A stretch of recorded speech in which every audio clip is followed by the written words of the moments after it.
যদি ইলিশ মাছটা তোমরা না খেয়ে থাকো, অনুরোধ করব অবশ্যই একবার করে খেয়ে দেখো। কাঁচা জিরে দিয়ে কাঁচা ইলিশের ঝোল। দেখো 2 চামচ মতন, বড় চামচের 2 চামচ জিরে বেটে নিয়েছি, ভালো করে মসৃণ করে বাটতে হবে। ইলিশ মাছগুলোকে ধুয়ে একটা থালায় নিয়ে নিলাম, জিরে বাটাটা দিয়ে দিলাম, পরিমাণ মতন হলুদ আর কাঁচা সর্ষের তেল দিয়ে মাছগুলোকে খুব ভালোভাবে মাখিয়ে নিও। এবারে দেখো শিলপাটার মধ্যে আমি ছোটো চামচের 1 চামচ কালো সর্ষে আর দিয়ে দিলাম পরিমাণ মতন কাঁচা লঙ্কা। সর্ষেটা না খুব বেশি নেবে না, তাহলে টেস্ট লাগবে না খেতে, অল্প সামান্য। ভালো করে একটু নুন দিয়ে বেটে নিলাম।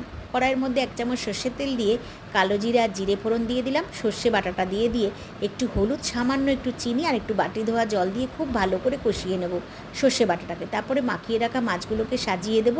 1 মিনিট মতন হয়ে গেলে থালা ধোয়া জলটা দিয়ে দিলাম, পরিমাণ মতন আরেকটু জল লাগলে দিয়ে দেবো।